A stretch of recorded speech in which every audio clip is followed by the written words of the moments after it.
Hello and welcome to the Inside Brit Ball podcast. Tonight you have me hosting, but I am still joined as ever by Kiwi and Nick. We've got a bit of a bumper session for you tonight. We've got 2 game weeks to talk through, and each game week had 4 separate locations where games were happening. It was a bit of a challenge trying to get all the scores in and keep on top of it. But also we have gone festive because we are approaching Christmas. And Nick and Kiwi, I'll go to Nick first. Talk us through your Christmas festive jumper. Well, I think nothing says Christmas like donuts. Obviously, the big link in tradition between donuts and Christmas has long been known as the cornerstone. Really, baby Jesus dropped straight out into donut and donuts. So the point I'm making here is donut panic. Santa's coming. There you go. And equally to donut panic because there's going to be some great podcastery tonight. So right. that's the vibe I'm on. Well, you've set the standard there, haven't you? I'd like to point out before Kiwi drops the standard, because you know what, the Panthers, they go off, they win a couple of games. Next thing you know, we're wearing Christmas jumpers. Kiwi. Yeah, but we're at a playoff contention, man. Like that's a small Christmas miracle in itself. It's amazing, isn't it? December changes things, Arran, because like I'm sitting here, expose my bald eggs, I'm hiding my Lions hat, because my heart's broken right now. I don't know when you're listening to this, listeners, but we've just come off the Rams game, which was they're a good team. It was tough though. But look at Kiwi. Kiwi shows your jumper. Come on. Oh, it's got a. There you go. Look. Yeah. Okay. But we did just lose to the Saints last night, so grim. That's that's grim because they've not won much all year. They've been a bookie team, though. I know this isn't an NFL podcast, but we could have a good conversation about the Saints. Yeah. I think they're Dr. Jekyll and Mr. Hyde. But anyway, look, sorry, we're going to go off down a rabbit hole if we don't. But Arran, you're wearing a more traditional form of the beautiful sport. I am. So before I reveal, I'll give a bit of. I don't have an NFL Christmas jumper, nor do I have really any kind of traditional Christmas jumper, but what I do have is my Burnley FC Christmas jumper up the Clarets. So I'm still being festive, however, wrong sport, unfortunately. But yeah, up the Clarets. Listeners are now hearing the sound of car alarms going off and wondering if it's had any direct impact on their immediate area. Not casting aspersions about Burnley. To be fair, the only thing that's to be said about Burnley at the minute is they are fast going back down to the Championship, so we don't need to worry about that. There's no spoilers there. Second from bottom, so they're not doing very well. So because of that, I would like to swiftly move on away from Burnley FC very quickly. Because it's unfortunately. Don't get me wrong, if they were at the top of the league or they were doing well, we'd be chatting all night about them, and there won't be much of a Britball podcast. But so we're here, obviously, to catch up on the WFFL. As I mentioned in the intro, we've got quite a lot to get through. So we've got 8 game days essentially, or they're not tournaments, but you know what I mean in terms of game days and separate fixtures and results and locations to talk through. So I'm going to book the trend, and I'm going to start with the south and work north. I know it's a surprise, but I'm going to start with the MSC, and I will put the graphics up on screen. I'm becoming quite adept at this now.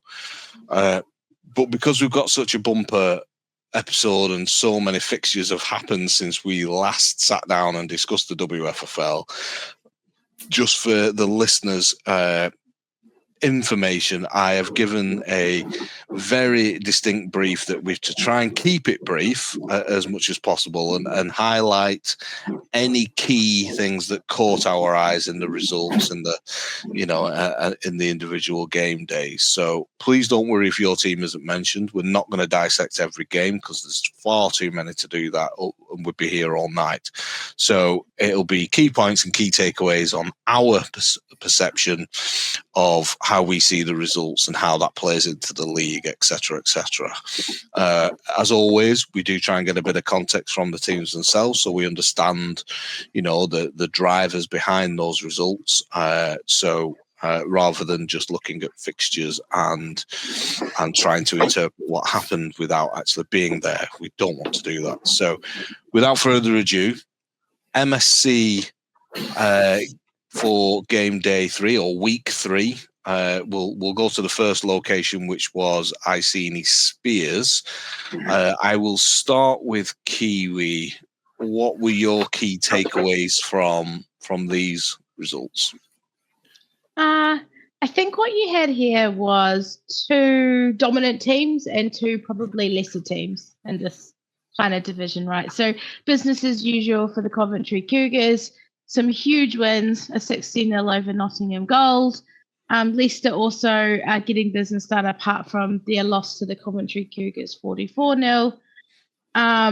But yeah, I think all in all, the only other big shout out I wanted to make is that obviously Nottingham got their first win of the season, a 7-0 win over Iceni, which is huge for them. We've talked about it a lot before, but with them being a university team, they usually only get their team together a couple of weeks before the first game, so it takes them a while to get into the groove. And then obviously every year is like a brand new team for them, so big shout out to them for getting their first win of the season against Iceni. Yeah. I'm going to pick up on that one if that's all right. I think I got a little bit of info on that, and it was apparently absolutely bombing down with rain, and there's this real kind of like real battle in the mud between the two of them, and then there was also the touchdown that they gave Leeds the only score of the game, with its obviously supporting extra point, and then it was just a case of battling through the rain and the elements to hold on to. And I think, fair credit to both those teams, first of all, but that also must have been a really great game. And sometimes the great games are not the ones that you just get into a basketball game of scorelines, but it's a real battle to get that well-earned single score that can divide the two team. And I think fair play to them. They turned up, and that was a real battle. It was a good game of football for both of them. It was a chance to play somebody and be able to look them in the eye and have a go. So. Yeah, what were you going to say? Sorry about that. I cut off you there, Alan. I was just no, it's fine. It's perfect. I was just going to bring you in. So yeah, if there's any other key takeaways that you've got, fill your boots. I mean, beyond that, like Kiwi said, though, she's right. This for me, there's kind of 2 stories here. There's that story, which is that battle, and well done to the university team. But then the other end, then you've got this journey through the Huntsman. And I know I've put my colours to the mast quite early on this year and said that I like them, and we don't have much time in the podcast tonight because there's a lot of content. But I am going to talk about them just objectively here, because they're in this situation where there's a real battle going on with them, making sure they can finish in a good place in that table. You've also got Cougars out there smashing it, and I mean, by all accounts, I've got some inside stories on the 74-0 win against the Spears, but that's everything you would expect when you've got a team with that kind of talent on it. Jess Allen tearing them apart, and Grace Conway going crazy. I mean, there's stuff there. So well done. They're superb. Okay. Huntsman, though, they're battling for it, and they're fighting. That was their one loss today, I think, against those guys. They managed to bag a couple of really convincing wins. Now they're just going to steady their nerve, and let's see how that game day 3 result goes into game day 4 that we're about to start talking about in a moment, and where that journey goes. For me, though, that's the story. The story here is the Huntsman. You can see who's going to qualify in that group. You can see who's not. And then there's this battle royale going on in the middle right now between them and the team that's going to come up in the next slide, I'm sure. Yeah, absolutely. Well, there's a couple, but hold that thought. we'll get to that when we talk about the standings, and you just see how much there's a little mini battle, and I would say an unexpected battle, in my opinion. But anyway, we'll get to that. I think you're right in terms of Coventry Cougars. I think you're both right, actually. I'll just put some numbers behind it, as I always try to do. They scored 178 points there without any being conceded. So it's crazy when you think about it, and we've touched on it before in terms of the disparity between the top and the bottom, and the HNC has it as well, has that disparity. It's tough because I feel for Iceni. At the end of the day, we'll see it in the fixtures. In the standings, but ultimately. And a bit of a spoiler alert here, you can see it there. They don't score any points, and they are still yet to score any points this season. So it's been a tough old season for them, and this this game day continues to be a tough. I think Nottingham Gold were their biggest chance really to put some points on the board, if not win, and unfortunately they weren't able to do that. So. Yeah, it's very tough on them, but again, I'm just going to highlight that difference between the teams. It's massive. I'm still undecided whether it helps either of the teams at each end of the spectrum. You just triggered me to do some maths here, and that's what I was doing. Just out of shot when you said that score, because I hadn't sat and done the maths of how much they racked up in the day. That's phenomenal. That's almost like a point and a half every minute that you're standing on the pitch. That's an ever churning machine. How do you stop that? Yeah. So you're right. Are you learning anything if you're playing against teams who are, really quite significantly different to the way you are? I wouldn't say you are really, particularly. And the team that's winning is just getting a chance to kind of rack up plays practically sort of unchallenged to the level that they probably do it at their own training as well. So, I think there's, I think you've got a very valid point there. Does anything get learned in those games? I don't know.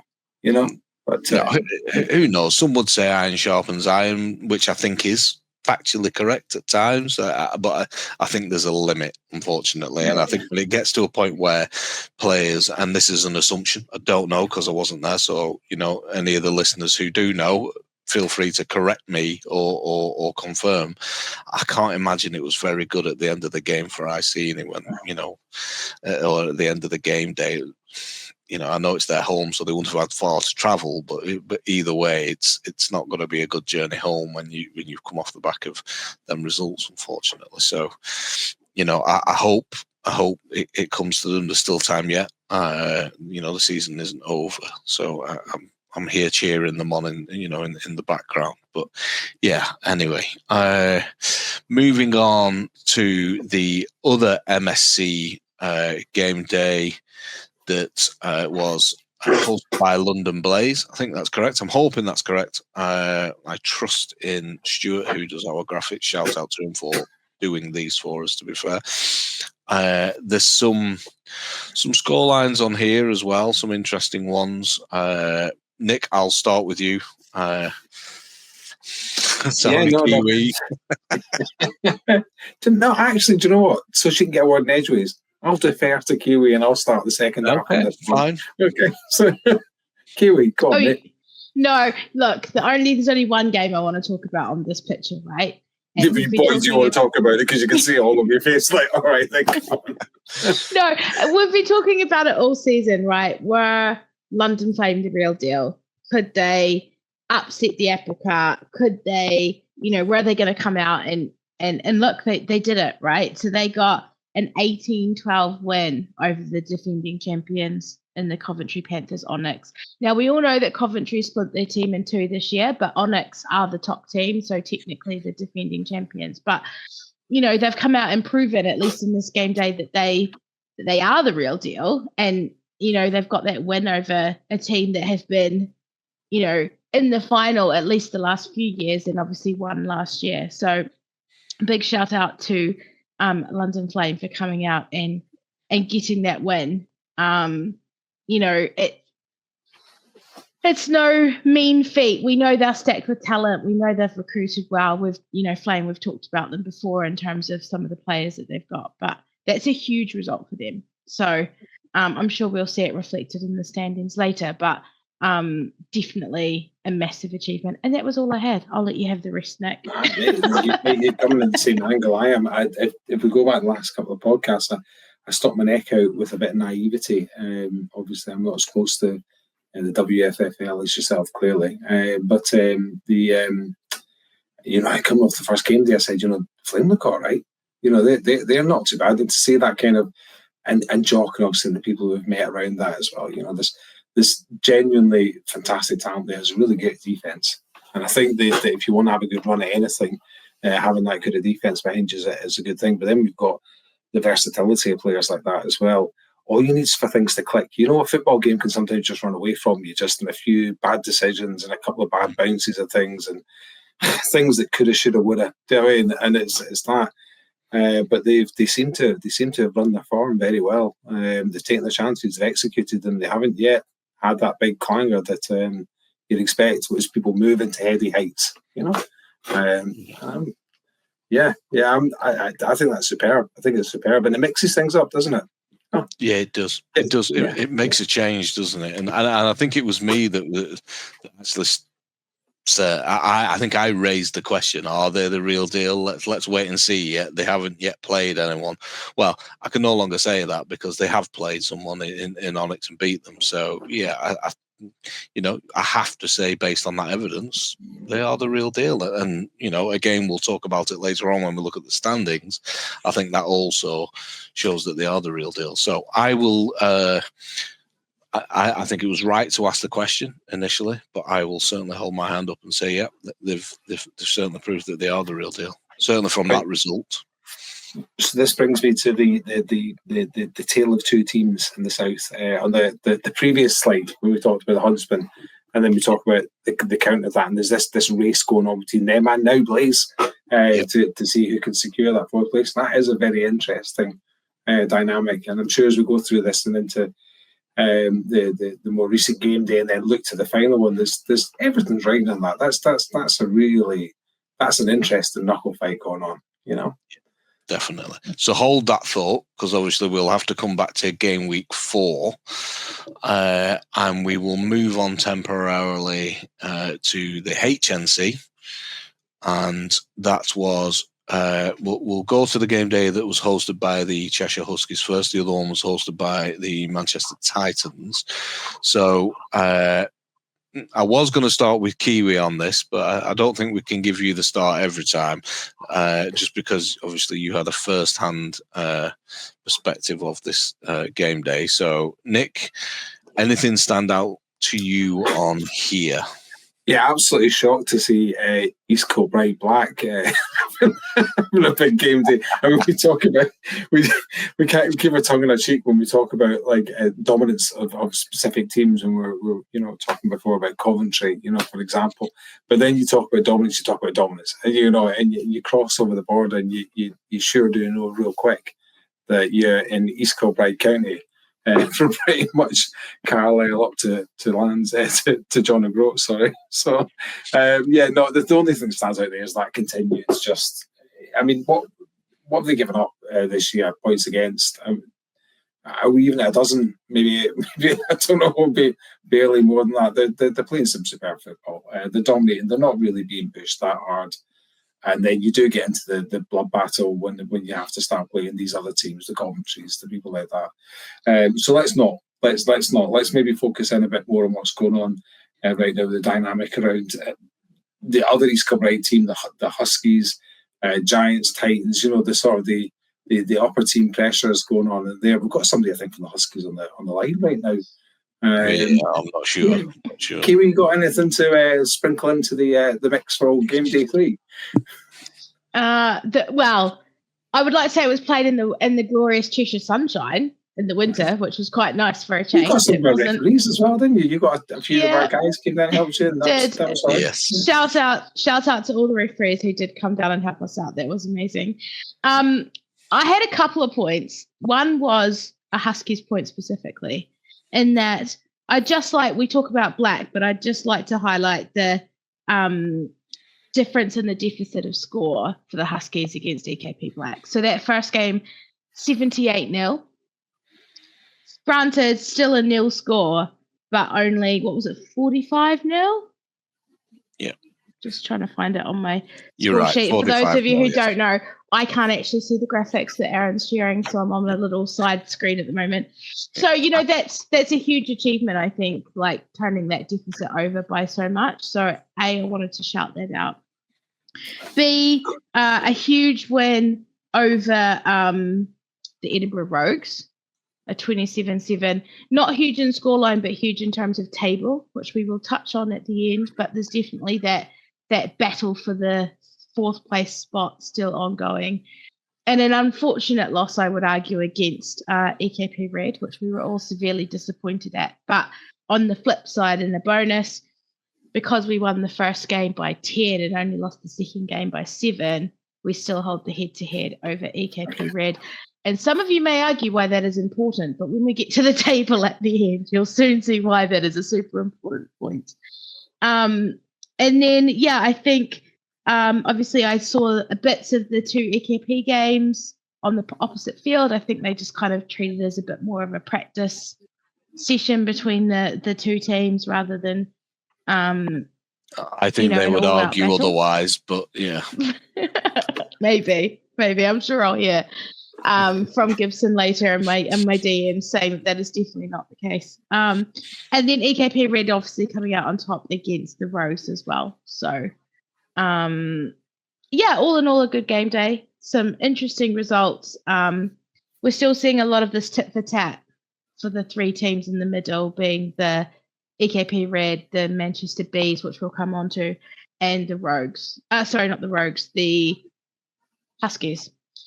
This tit for tat kind of where some win, some lose, beating each other quite a lot. So it's definitely going to make for an interesting final run for that 4th seed at Ravenscraig.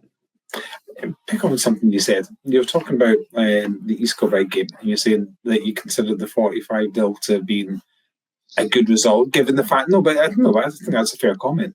Given if you take a look at their average score, if you look at the average scores that they're putting on to people, and you think, so let's maybe be broad-minded enough to think back to something we've just said in this podcast about, is there anything that can be learned by playing teams that are significantly better or worse in terms of, and if you're coming away from that with a learning experience, then I'll shut my mouth up, because that's there's something to be learned in that, or there's something to be set against there.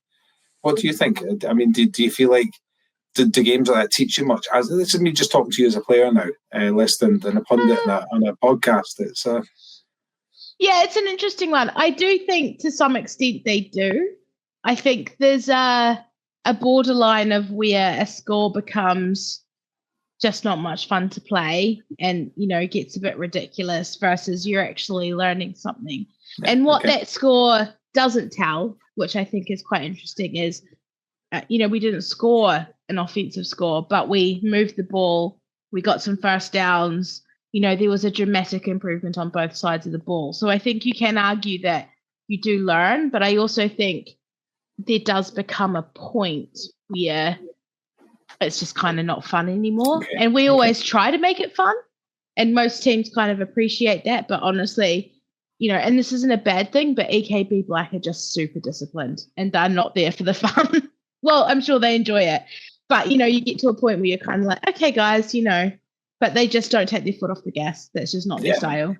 Especially at the top, though. It becomes less fun when you're in the streets, because people are turning up to see you lose. So you don't quite feel the same, But there is an improvement, and I do think that you do learn something from playing teams that good. So cool.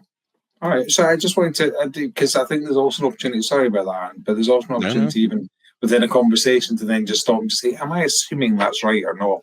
Because I know on the other end, from we played a season, a contact season, the Manchester Titans many years ago, and we ended up just been put down in a division, and we just beat everyone by ridiculous margins. It was mercy clock, like pretty much from the get-go every game. And I didn't enjoy it. It was the least enjoyable season of football I've ever been involved in my entire life, because there was nothing it was just process, as opposed to being a good old, decent match, where you kind of, it's the edge that you're trying to find to win it. So, okay, right, so we move on. We get 2 fills off. Go, sorry, Arran. 4 minutes wasted there of just like philosophy of, do you learn or don't you learn by playing superior or lesser teams? I don't know. I think, I don't think there's much to be gained personally, though. I don't think. Sorry. Go on, Kiwi. I was going to say, my final word on that is I think lesser teams probably learn from playing better teams, and they see the way things are done. But, as I said, there becomes a point. I think better teams probably learn nothing from playing the lesser teams, right? Like, all they're doing is, trying out all their players and rotating their players. But as we saw with EK Black last year when they went into the finals, I think that did them a disservice because they hadn't been challenged all season. So I think it depends which side of that coin you're on. I think to touch on that as well, to give my perspective with my coaching hat on, I think it depends on the coaches and how they picture it and put it to the players in terms of how the game went. But I also think it depends on the players during the game as well on how they're perceiving this. How is this? Is this working? Are we learning? So I don't think there's a right or wrong answer, if I'm honest. And I still think it should be up for topic or discussion, and only then will you get ultimately a consensus on what I'm going to use the word community. I'm not a big fan of the word community, but unfortunately, for lacking of a better phrase, I'll use it. So it will, only when you ask that question, have an open conversation with the community, will you understand the community's views and therefore be able to understand, is it working or is it not working? I will touch upon, I know Kiwi, I gave you, or I asked you to put, a couple of points, a couple of highlights, and you pretty much went through every result on that one. I'm just going to round it off and just to put a bit of context. That was an excellent weekend for EKP Red in terms of beating the Rogues with a big win against, 52-6 for those that are listening and can't see the graphics, and then beating the Huskies 19-13. That's put them where they are in the standings, which you will see later on, obviously, as well as other results. But this week here, game week 3, has been, for me, I think is a big week for EKP Red. So I think kudos to them for doing that and keeping them in the hunt ultimately for playoffs. Okay. A little bit biased now. Spent a lot of time on the Cheshire Huskies game week. Let's try and be a bit more neutral when we move on now to masterclass in game day management. So Manchester Titans, Nick, I'm fully aware of your history with Manchester Titans, so let's try and keep it short and not don't fall into the same trap that Kiwi did with the Huskies. And obviously, we'll talk through everything and every last detail of the result. No, I'm going to take a story from this, and the story from this will be the Aberdeen team having to make a journey like that down to Manchester. I mean, driving Aberdeen from anywhere in Scotland is not fun. Okay, let alone from so that journey down there for some really tough games. I mean, tough games. Having the win knocked out against the Bees, that was for the sake of the listener as opposed to people who necessarily follow the graphic. The Aberdeen, the first game we're showing there in the slide is a 38-20 loss to Manchester Bees. And then we move on to then what looks like a bit of a crushing blow against the Titans themselves, where it's a 44-0 loss. And then the days ended up with Sheffield putting 37 knives in their back on top of that too for 7 points. That's really, and this is testament to the British game though, that we have people who are willing to go those distances and be loyal and turn up and make game days, and absolutely to that team, Aberdeen, and I've been that fixture the other way around. That's a hell of a long way to go down for games that you think you're probably going to lose, but you turn up, you play your fixtures, you do the right thing. So fair credit to them. I've seen teams go the other way when you travel up into Inverness and Aberdeen and you don't get a single point. It's if you're not staying overnight, it's an 8-hour journey on a game day. You try and do that and then jump out of a car and go and play your best football. It ain't going to happen. So I'm going to take that story out of it.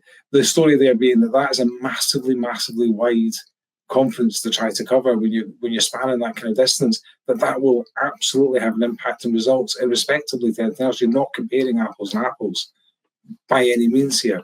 You're comparing an exhausted team against a home team, and not much difference for Sheffield too. If you're talking about Snake Pass, that's nothing but a pleasant drive over the hills, So that's a tough one for Aberdeen, and how they're doing the table and things. It's a very bitter game. There's credit to them. They turned up. They played well. I never really say that many nice things about Aberdeen, so I'm going to go and lay one out there right now and just say, so that's what I take from it. First of all, I mean, sorry, I'm going to start with that. If I talk about one thing, I'm going to talk about the team that made the journey, turned up, made the game day work, made sure the fixtures were fulfilled, and did the right thing. Credit to them. We wouldn't have a league without teams like that. I was just going to say, as an aside to that, just on Aberdeen, one of my favourite teams to play, actually. They're a great bunch of girls, and they, we have a running joke. We saw them in Scotland in the first game day, which was the second one, but that's confusing. And we have a laugh and a joke with them, and it was actually by who could lose to EKP Black by the least amount of points. That's just a running joke in the league that we have with Aberdeen. And unfortunately, they came out on top that time around, but I told them it was because we wore them out for them first.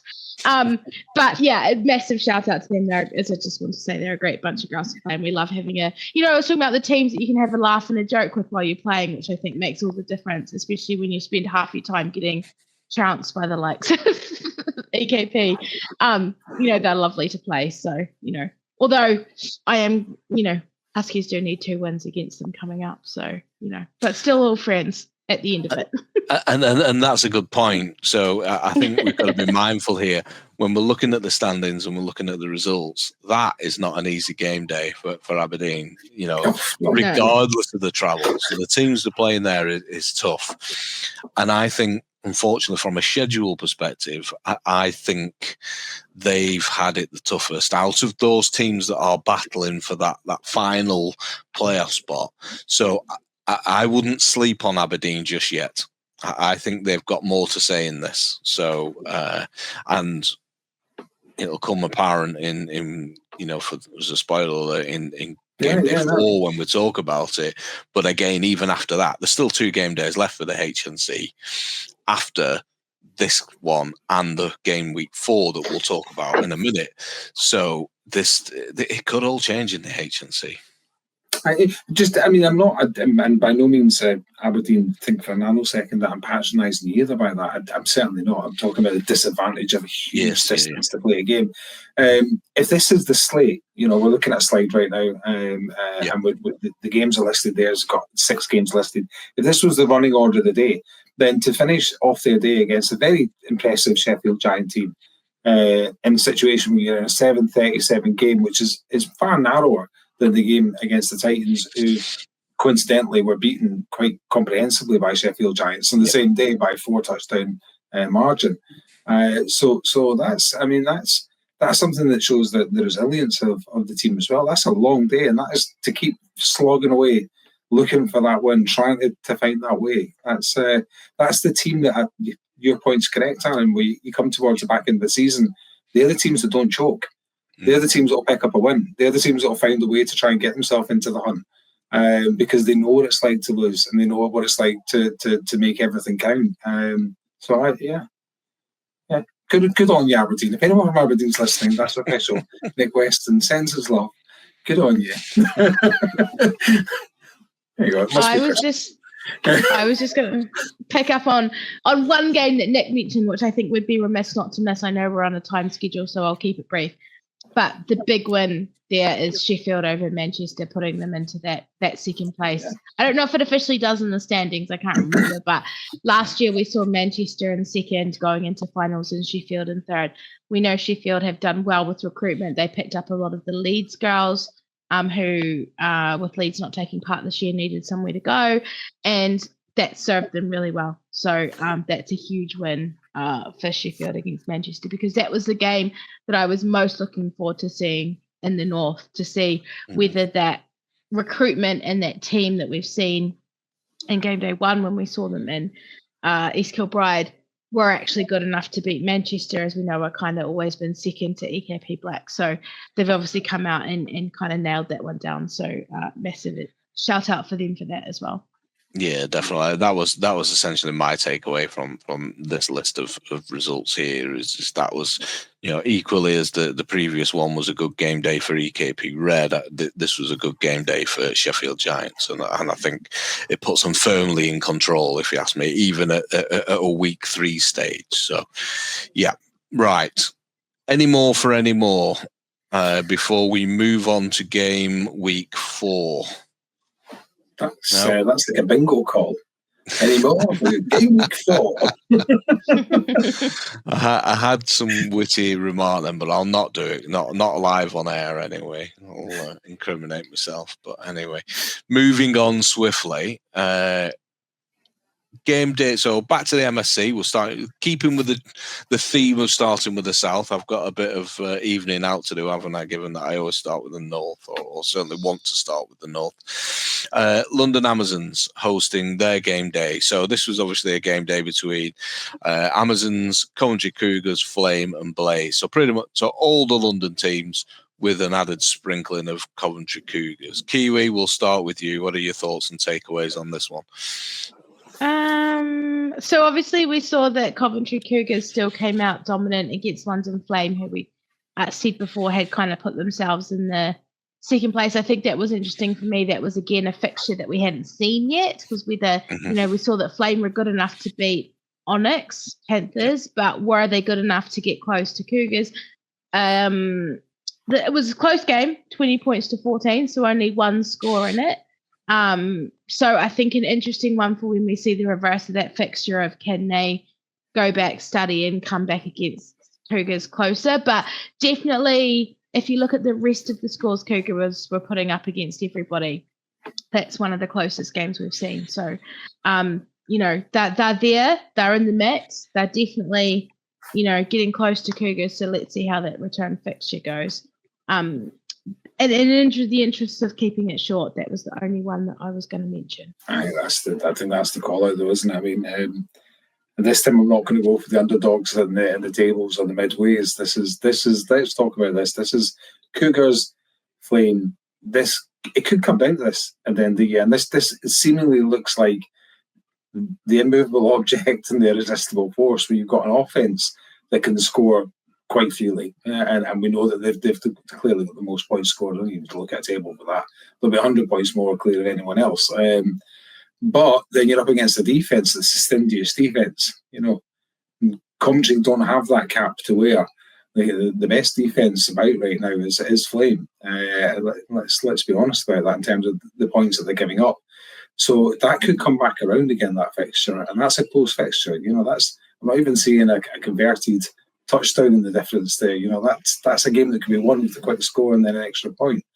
Very interesting, and it does speak to the point we were just speaking for, which is Flame are legit. they're legit. If I was Cougars, I would be sleeping with one eye open. Yeah, and whilst it's a loss, I think you're right. I think that still says to me that they are the real deal. Albeit my notes and my artistic license here, I've got Cougars poured cold water over the Flames. I thought that was pretty good. It's very good. That's very good. Yeah. So, but in fairness, I don't think that phrase does them justice. And by them, I mean Flame, because I think that's still something that they will walk away with thinking, we've done well there. We're very nearly where we want to be as a team. So, yeah, I think that's definitely my key takeaway from that one. I think a tough week for Amazons there, though, as well. Equally getting beat. One that stands out to me is obviously they got beat by London Blaze. So I think, for a team that were in the playoffs last year, I think it's a very different season for them this year, unfortunately. But is that as a result of Flame stepping up, and obviously the London Flame / Blague organisation, growing at the rate that it is? I think so. Is my honest initial thoughts. But yeah, okay, cool. So we shall move on to the other MSC game day in week 4, which was hosted by University of Nottingham Gold. Nick, what are your thoughts on this one? Yeah, so this puts us in a situation for me. The Huntsman, I'm going to start there as I do. Kind of like straight in the back, and it clicks. You've got a win, a draw, and a loss in there, but it's put them in a very strong position now overall. I think they're in the hunt definitely for that 4th spot. In fact, I think it's theirs to lose now. Really, yeah, I agree. So I think out of that day, which is difficult games, a win, a draw, and a loss, it's certainly good to come away with. Certainly on the day, let's not kid ourselves, Coventry looked absolutely fantastic, nothing short of fantastic. You can take a look at those scores, and they were just racking up. They were scoring for fun. I don't know, have you done the count of this one too yet? 185 points with no reply. So that's more than Cougars put up on game day 3. In that sensational 176 or so, I think that was.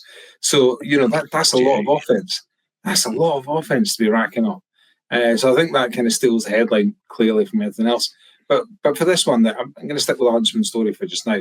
They've straightened the back up.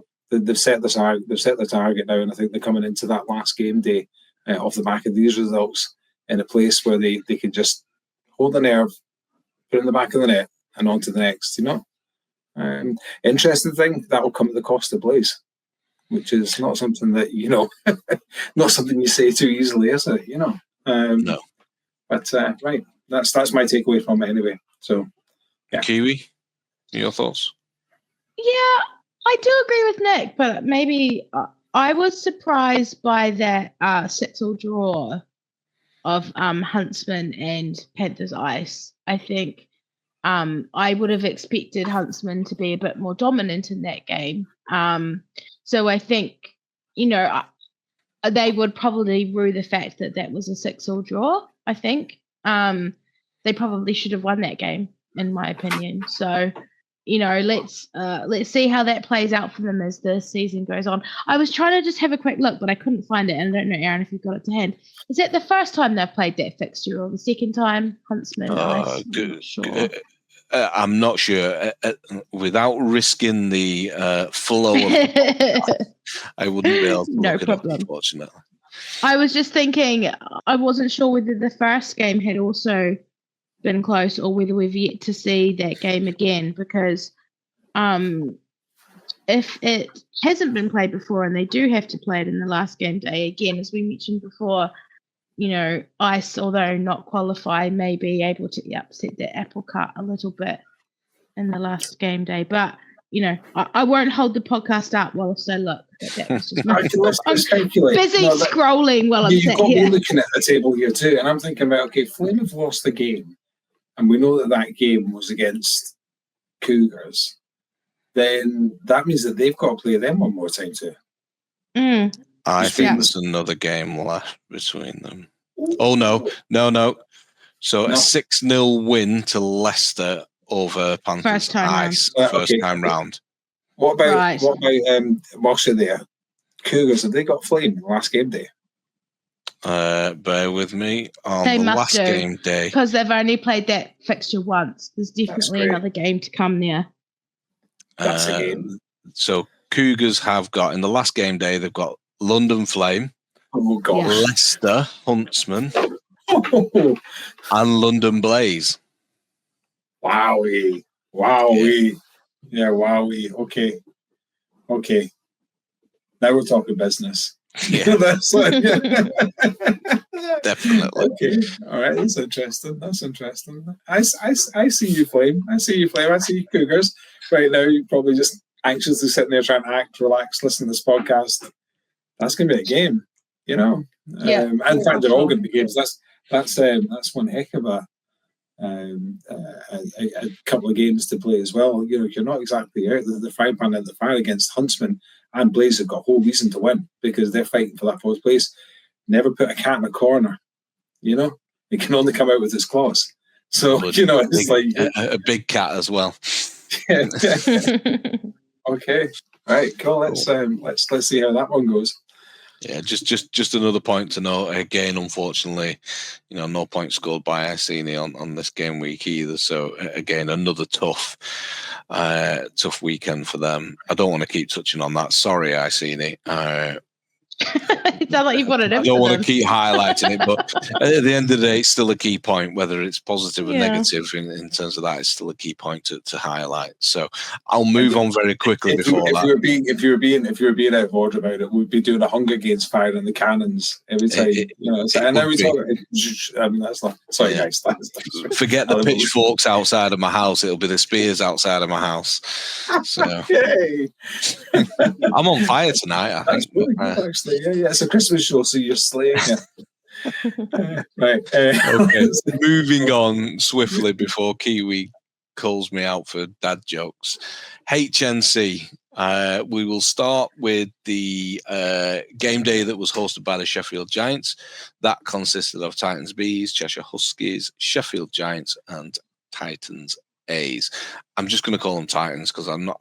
We know they're A's and Bs. We know that. So, but Kiwi, start with you. Your takeaway. Not one that you was there. Actually, you wasn't there. No, to build. I wasn't there this time around. Unfortunately, I was on the Polar Express, which was built months in advance, so I couldn't make it. So I was very keenly following the results as they came in.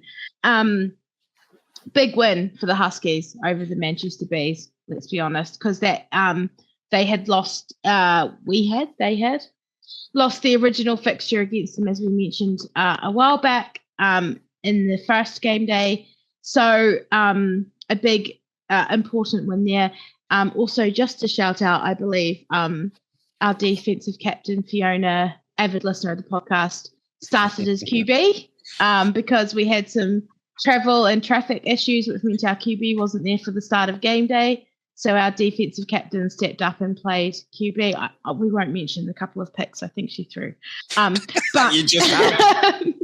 She did a fantastic job getting the game started. And then they obviously came back from a difficult start to win that game. So that's a huge one for the end of the season if the Huskies want to make the playoffs. I think way back pedal. That was great, mate. That was great. Keep going. The rest of it, I think, look, if I'm honest, business as usual. Nothing else there really stood out to me in terms of the game. Sheffield and Manchester coming out on top, and the big game being that Bees game versus Huskies. And Sheffield winning over Titans again, so just proving that they're definitely in that second seed position. Would it be remiss as a Husky fan and Husky player, or even for the Reds, to possibly look at that Titans Bees game and go, "Are you tanking that for points difference?" No, I'm sorry, but I'm just taking a look at the way that things have panned out between the two of them in the past. That seems like a larger than expected difference in that scoreline, 39-0. Well, either the Titans pulled the laces a bit tighter, or that team took a tank. Sorry, I'm just throwing that into the controversy as well. Yeah. Maybe. I was just going to say, though, what this means also is that, I mentioned before that the Huskies have the head-to-head over Reds. Well, Bees have the head-to-head over the Huskies, because although we've got a win each, they beat the Huskies by 10, and the Huskies only beat them by 7. So that means that that fixture, that scramble in the middle for that last place is all still up for grabs, because the head-to-heads are kind of all over the place at the moment. Yeah. Which I'm sure will keep Stuart on his toes later in the season. It's a combination of me and Stuart that goes through the tables. So we mark each other's homework basically just to make sure that we're right, and we even collaborate with Bez on the way we HNC it to make sure that we're all communicating the right and most accurate tables. They're obviously. Bez would argue and say they are official because it's the same that goes into the main master sheet that then drives the competition management in terms of their table. But I would say they're not official because we're not being told by the competition authority that's the tables. We're working it out based on known tiebreakers. So the tiebreakers would be win percentage and then head-to-head against those teams. So we'll see when we get to the standings, but that could be important, the fact that the Huskies have got the head-to-head over Red, and the Titans Bees have got the head-to-head over Huskies. Again, there's still 2 game days yet to play after this, so we certainly can't start, certainly not in the HNC, start making assumptions yet, because I think there's a lot of football to be played before we get to that point.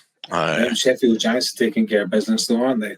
They are, and we will definitely will have their win over Titans. It's putting them firmly in that second spot, isn't it? Not mathematically possible, and we'll touch on that when we look at the standings. But I think they've got one more win. That's it. One more win this season out of 2 game days. We'll basically see them qualify for playoffs. Let's just be honest here, though. The game we all want to see, that we've not seen, that we're going to get twice before the end of the season, is EKP Black and Sheffield Giants, to see where that stacks up, right? That's the game that we're all here to see, that we're all looking forward to. Is we talked about the Flame being the real deal. How close can Sheffield get to EKP Black? Or could they even get past them? Who knows? I hear you. But that's what I want to know. Let's Sorry, I'll shut up. But I was going to say, Aaron, let's see when we get onto the tables what these teams are looking like in terms of the points they yield, because I can't remember any of the slides that we went through recently where Sheffield looked like they gave up a whole bunch of points to anyone in Arran, let alone anyone who comes down expecting to win from Glasgow. So it's like, let's check that out. Yeah, hold that thought. It's a very good train of thought, Nick, and we will discuss it, and you will see it not in the next slide, because I'll move on to the next slide now, which was the final game week that we've got to talk about, which was hosted by Aberdeen, and obviously that was between the Scottish teams, Edinburgh Rogues, EKP Red, EKP Black, and the Snowcats. So, Nick, again, I'm going to start with you, and not just because you're Scottish. Life's a lot easier in Aberdeen, isn't it, when you don't have to travel so far to play a game of football. And fair play to them too. Obviously, that was a difficult one to start the day with against Black, where Aberdeen went down 32-0. But that's still, to come to your point from earlier on, Kiwi, that's a small margin. That's like a couple of touchdowns each half, I guess, the way you're looking at it, maybe something in between. So that's something you would take against a high-quality team any day of the week. Limit the amount of drives. What are you talking there? About 5 drives and a half. They're getting 2 scoring drives out of it. You're keeping them at less than 50% productivity. That's good. Against the team that good, that's good. That's efficient. You just got to score. That's the only issue with that. You just got to be on it. But, yes, I think Aberdeen's my takeout from that. They're the home team, but you take a look at that compared to week 3, where it was real difficult for them down in Manchester. I think this was a chance for them to get some air in their legs and feel like they were able to show the best football, and I think that showed up in the results. The other 2 wins are pretty decent. So that's my takeaway, other than, obviously, if you want to talk about Black, then we can go there, but I'll leave that to you, Kiwi. No, I was actually going to say, you know what, Ned, to build on a point that Arran made earlier about Aberdeen, they came out and they beat EKP Red, right? Which, again, puts them firmly in that slightly behind, but definitely in contention still for that 4th playoff spot that we've talked about. And if they can replicate how they played against Red, against teams like the Huskies and the Bees in the later fixtures, then this becomes real interesting real quick in terms of that position. So definitely Aberdeen, I'm sure, are extremely happy with their day at the office. And as you say, a good scoreline that they managed to keep Black to, probably one of the least of those middle tier teams that we've seen. So, they came out firing. I suspect that it's a bit easier. They probably had their full squad. They didn't have to travel, but, definitely something they should be happy about. And as you mentioned, Black kind of dominating across the fixtures. Again, we see that close game against Black and Red, which, how hard are Black pushing against Red? I think the scoreline's probably, despite what Gibson might say, reflects that. But dominant by them again. And look, I just want to see them see if they get a challenge when they play Sheffield. That's what I'm waiting for. Good stuff. I mean, again, I'll pick up on the Aberdeen vibes. Don't sleep on them. I think these results here proves that actually, I think this is the first time really they've had a good schedule in the game days. Yes, okay, they played EKP Black, but again, look at that score. I don't need to touch on it. It's already been mentioned what needs to be said on it, but that's a good result, a very good result. So that brings them right into the mix. We've got this big mix now, all fighting for that fourth spot. Again, I'm probably getting ahead, so I will bring it up now just to try and save me from getting ahead in terms of the tables. So all of them games and all of them points that we've discussed, right, it's pretty good. I mean, we can talk through the North first. I'll mix it up, change the theme. Black at the top, unsurprisingly. The Q next to them, they've secured a playoff spot.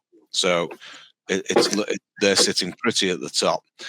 Next, we've then got Sheffield, who I mentioned earlier, have all but secured their place. Now, I think the game against the Huskies might be the one that might, or that could certainly be a bit of a kicker. Huskies beat them last year, let's not forget. I am going to say that both teams are very different this year in terms of Huskies and Giants. So who knows? Giants look a hell of a lot stronger this year than they did last year. So it's going to be tough. But essentially, Giants need one more win, and they've qualified. After that, if you look, you've got Manchester Titans with 5 wins, EKP Red with 5 wins, Huskies with 3 wins, and then you've got Titans Bees and Aberdeen Snowcats all with 2 wins, with 2 game days left. So I think there's a lot of football to be played here, and I think it'll be very interesting on the next game day that's played. I think it's scheduled for the 7th, I think, of February, or 7th and 8th of February, I think. That is going to be a great game day, and I think we'll start to see where the playoff picture emerge a little bit more on that. Any comments from you guys on the HNC first before we discuss MSC? We're talking about Giants. We're talking about Giants, and we're talking about East Kilbride Black here, because that's where it's at, isn't it? Take a look at I think what we were saying before has by sheer fortune made me almost look like I'm competent. But the points against, no, but you just get a sniff of a team, and it didn't look like they were giving up points against people every slide we talk about. So points against the 38, that's pretty stingy, isn't it? When you take a look at the rest of that table there, everyone else is in the hundreds behind that, assuming that they've all had a pretty good beating by Pirates Black at some point to maybe mix into that as well. But nevertheless, I think Sheffield Giants look very impressive. I think they're in a good position to give them a good game. They certainly get a defence that knows how to take care of business. And I think if you can slow down that offence the same way that Aberdeen were able to slow them down, holding them just to 32 points. And when you take a look at Aberdeen there, who arguably don't have a defence you would say are as strong as the Giants, let's just, based on the stats and nothing else there, 269 points conceded by Aberdeen against 38 by the Giants. I think they might be able to give East Kilbride a decent game of football. Let's see. Question will be, can their offense come up with the goods? Because that's the clear difference in these two teams. East Kilbride with that 445 points against Sheffield's 278 does suggest they've got a little bit less firepower, quite a bit less. Maybe about I'm going to chalk that up as the schedule at the minute, because I think Sheffield Giants still have to play a number of teams that they could rack up a good score against. Okay. Well, I think that's it, though. I think that's it. Obviously, there's a ton of stuff to talk about in the middle of that table. Oh my goodness! But that we were like playing pinata. You'd shut your eyes and just whack, and you might hit who's going to end up in 3rd or 4th place in that, because that is who wants it, Yeah. But if we take a look at who's taken it, I think it's between those two, and I think Sheffield could. I'm not saying they're going to go out there and beat EKP Black, but I think they're gonna give them something to think about. And that'll be good for EKP. Coming back to your point before, it's a little bit of like, look, hello, here's a game of football. How'd you deal with it? Absolutely, and I think having it late on the season as well, you'd almost think it's by design, but it's not obviously. But script writers, I'm telling you, it's bad for script writers. It's all right. Don't stop. That's why the referee is so bad. Get me tinfoil hat out, but no, it almost like you could script it that Black will actually get a tough test in preparation for the playoffs, essentially. So because we know they will get they'll get tested at the playoffs. So. Yeah, no, it's all good. Kiwi, your thoughts? I was just trying, and I haven't managed to find it. I was trying to find the fixtures for the final game day because I was interested to see, we talk about this middle part of the table in the fourth playoff spot. Who's got to play up and who's got to play down? So who's got those tough fixtures left against your Sheffields and your Manchesters? And who's maybe got the slightly easier fixtures against the lower teams, I think was where I was trying to get to. So I only obviously know that the Huskies still have to play Sheffield, and so Sheffield twice, Manchester once, and then they've got 2 games against one game against Rogues and 2 games against Snowcats left to play. So they're playing down. They've got potentially 3 wins possible against teams below them. But I wasn't sure on Reds, Bees, who they still had to play, whether it was up or down. Okay, so EKP Red in the next game day will be playing Sheffield Giants, Manchester Titans. Yeah. And let me just have a look. Can I see another one? I don't know if they have another one. There are some games there's only 2, so they might. Yeah, so that's a tough day at the office for them. Yes, and then so going back to Red, in terms of the next game day, they've got to play. So that's Red versus Bees. So that'll be interesting. Yeah. Red have to play Titans again and Sheffield Giants again. So EKP Red have a very tough remaining schedule. Yeah. So they might come away with 1 more win potentially, and then they've got a bunch of difficult games. Hard to say. You never know what will happen. Well, basically, how are they going to cope with those? But how are they going to cope with those games? Let's go off statistics again. Let's just break it down on what we can see in front of us. And we see there with EKP Red, a team that's scored for 143 points, scored against 143 points. Now, that means they've been in a lot of very, very tight games. I mean, you don't need to be a mathematician to see that. So then when you get into those tighter games against those good teams, they've often got a little bit of gusto. They know how to dig deep into to find the next. I don't know how Red's going to cope with that, to be honest, because you're not blowing people out. You're not running away with games. You're in that slightly vulnerable position where a team, certainly a team as good as the Titans or Giants, can just drag you out into the deep and they can drown you if you don't watch yourself. Definitely. And then you've got Bees. Who have Bees got? So Bees next game day have got Edinburgh Rogues. Okay. And EKP Black. Okay, so a winnable game and a tough game, probably. Yeah. And do you want to know the next game day for the Bees? Yeah. After that. So this is going to be great listening to me read from a spreadsheet. Sorry. So Manchester Bees have got EKP Black again and Snowcats. Okay. So a couple of wins potentially there for Bees as well. So, And red. Okay. So yeah, it's interesting. The reason I was curious was to know whether the teams had kind of played all of their tough games against the better teams and had the. So even listening to that, it still definitely is. Those 3 teams and Aberdeen could come away with some more wins than what we've seen here, throwing them into the mix. So it definitely is a 4-horse race kind of for the final spot. And I think just to add to that tension, certainly from the next game day, Cheshire Huskies are playing Snowcats. Yeah. Sheffield Giants. And Edinburgh Rogues. So for me, if they perform the way we know they can, I mean, the Snowcats Huskies game for me can go anyway. Can go either way for that, and that will certainly have a play its part in that mid-table battle for playoffs.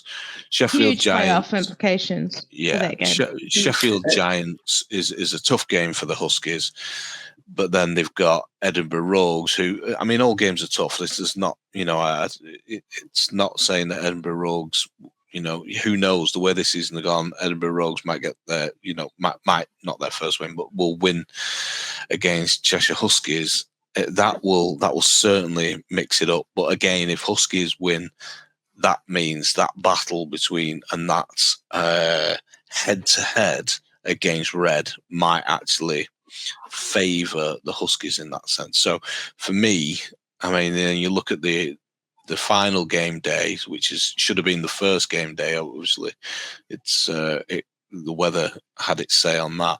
Huskies again playing the Snowcats, Manchester Titans, and I think that's it. That's it. So I think this is absolutely game on. I am really looking forward to seeing how this next game day pans out it's so competitive, isn't it? If you look at that, and the also the point differentials as well.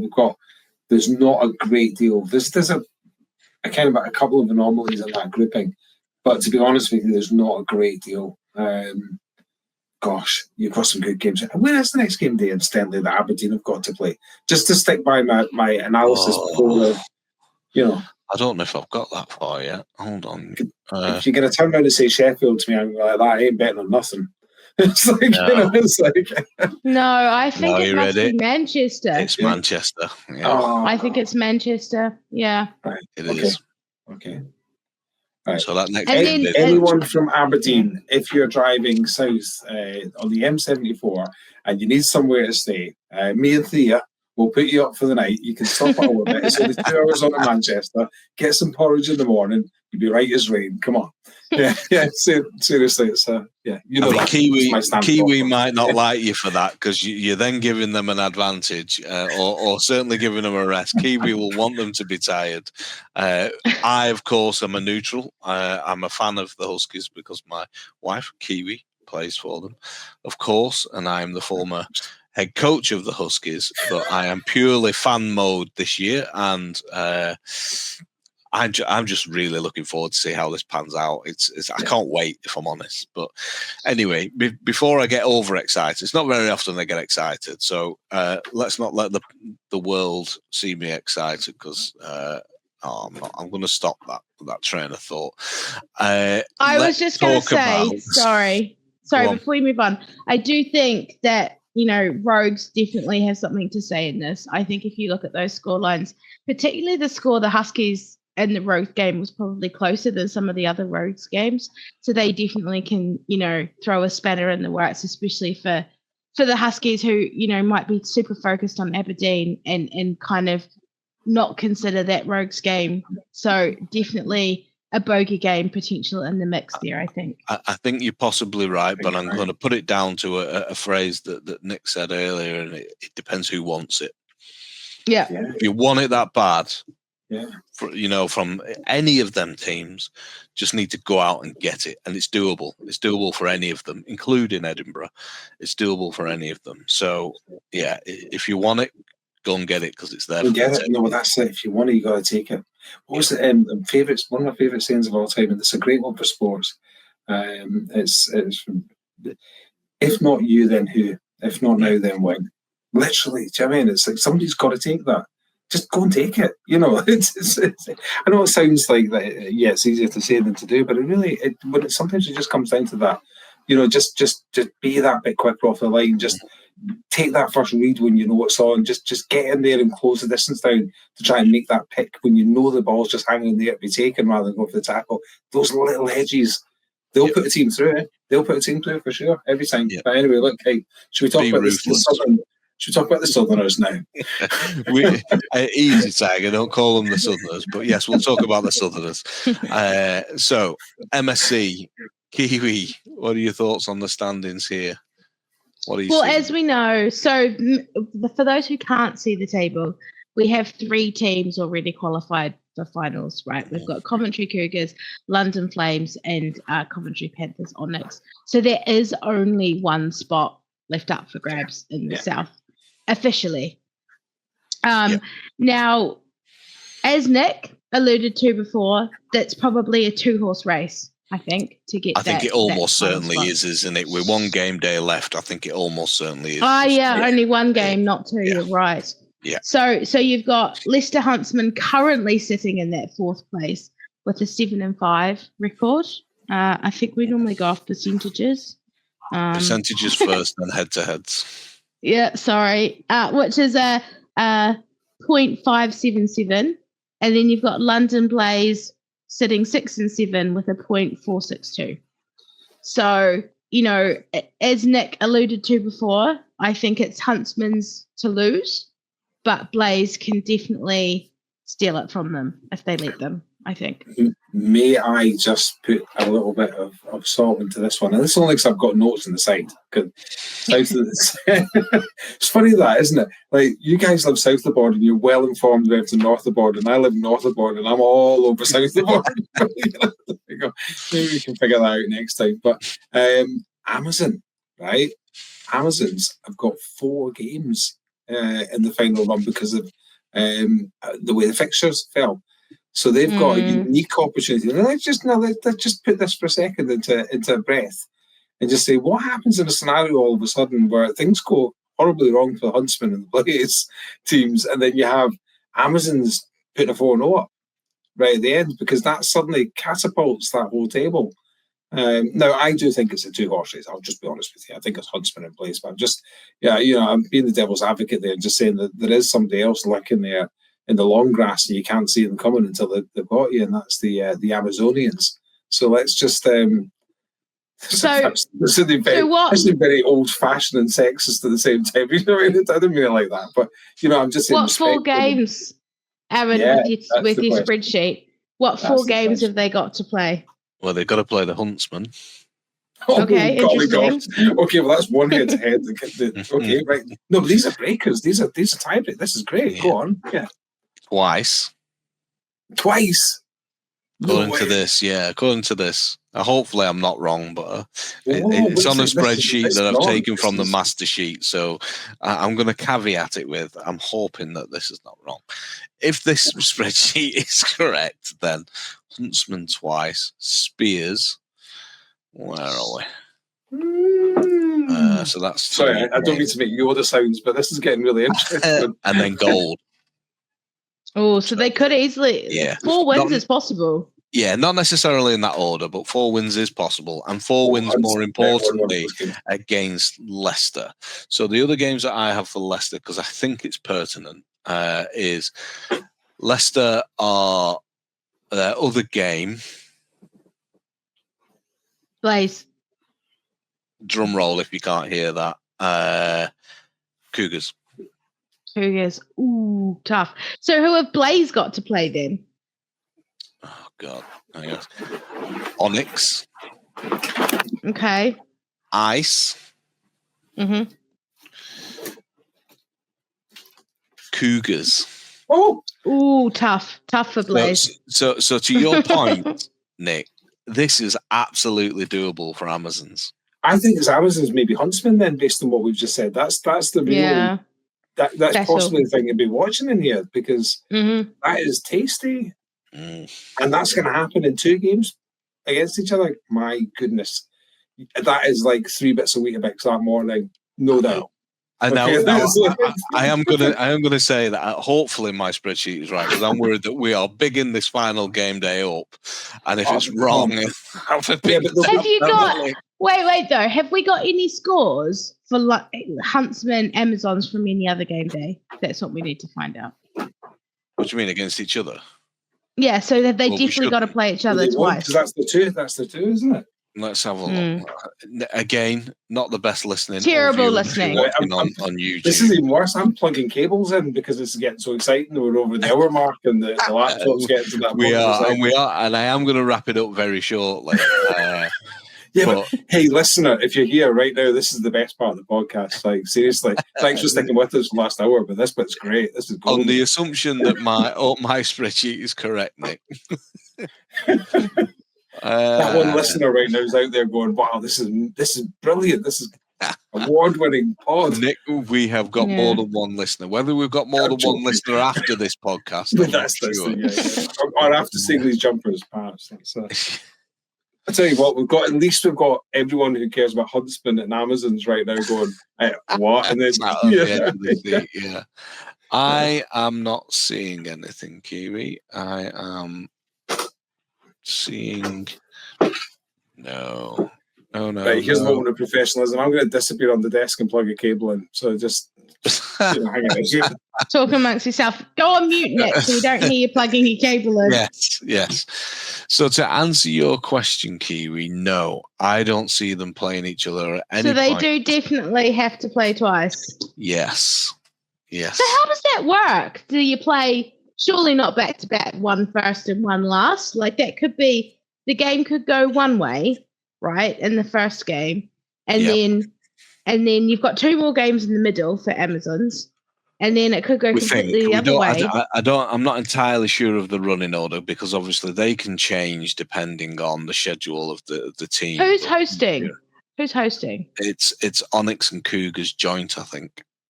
Coventry Panthers, if you're listening to this, please send us the fixture list so that we know what is happening. I do have the master sheet, but ultimately I don't want to. Again, it's not great listening to me waffle on whilst looking at a spreadsheet. And arguably, you could say that we should be a little bit more informed. We are informed, however, Kiwi, you keep throwing in questions and curveballs that I absolutely wasn't prepared for. Bear in mind, this is the first time I've hosted in a long time, so thank you for that initiation, Kiwi. I do appreciate it. Well, you are trying to steal my job. So, I am hosting, doing you a favour, given you was hard at work, and I basically had the day off today. So yeah, easier to prep. So anyway, moving on. Are we done with the standings? Are we all happy we know where we are and what's happening? And Nick, you're all plugged in and ready to just close out this pod. No, he's gone. I don't know. We've lost him. I don't know if he's even here. No. Again, I think we're, podcast awards. I don't know what the official podcast awards is. It's never even crossed my mind, but I think we're up for it on this episode, if I'm honest. But Stuart and Andy are going to have heart failure when they listen to this later. Yes, probably, and especially because I always say we need to keep this in the Goldilocks zone between 45 minutes and an hour, and I think we've probably had about 5 minutes of Nick's camera off and him adjusting and plugging in his computer. But so we'll talk amongst ourselves until we get Nick back. Again, we've already highlighted. We just go for the wrap up. We might not get him back. Who knows? Well, yes. Okay, we can try. We can go for the wrap up. What I will do is I'll highlight a few things. So we've obviously got the next game day for the WFFL is the weekend of the 7th and 8th of February. There's no January game week purely because I think that initial game week has been scheduled for GB ahead of a particular tournament, I think, if my memory serves me correctly. But essentially, it's a GB weekend, so we don't have a fixture in January, which is good for you and I, Kiwi, because we're about to fly off to New Zealand for the winter and won't be back until the beginning of February or end of January / early February. So that's good for us. That'll be a jet lag affected game on the 8th. It will be indeed. In Manchester, though, so not too far to travel. It's worth noting that the HNC do still have an extra game day. I know we've touched upon it in the pod, but there is still the matter of the Edinburgh Rogues hosting a game day. Unfortunately, where they got the better of us when that fixture, which was ironically the first weekend's game day. So you kind of hope that the weather would have been a bit better, but I mean that was Scotland, so grass pitch, Scotland. winter fixtures. For anyone who wants to hear about that, they can go back to the first podcast and hear us talk about in depth WFFL and weather. Yeah. So the schedule, just to keep everyone informed, the schedule does have 2 catch-up dates in them, which is the 21st of February or the 28th of February. Now, we don't know which game day it is yet, or certainly I don't, and hopefully if any of the listeners do know and have had that confirmed by the competition authority, then please do reach out to us and let us know. Another few things in terms of administration before we wrap it up. There has been, I believe, a BAFA call to arms for calling for volunteers for the competition. So I believe that's for all the flag competitions. So the NFFL, the WFFL and the YFFL. Listen, at the end of the day, we need these volunteers. Volunteers are what makes this league tick. Don't get me wrong, the teams, players and coaches within it obviously give us that as we've been discussing on, the drama, the excitement that we get from looking at the results, fixtures and games and standings. However, to make that competition tick, we do need those volunteers in the background. So please do reach out if you have got the capacity to help out. I'm sure they'll appreciate it.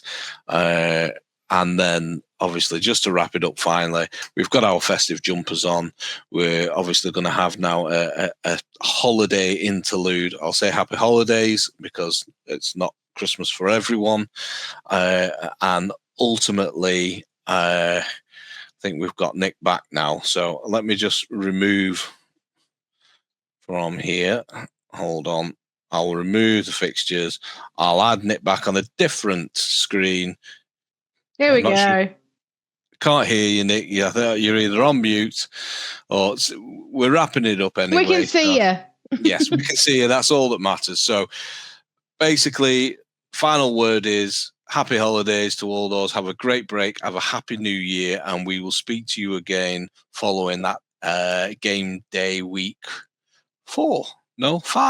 5/4, depending on if you're HNC or MSC. Yeah. So, as always, don't forget to like and subscribe. It really does help on, wherever you listen to your podcast.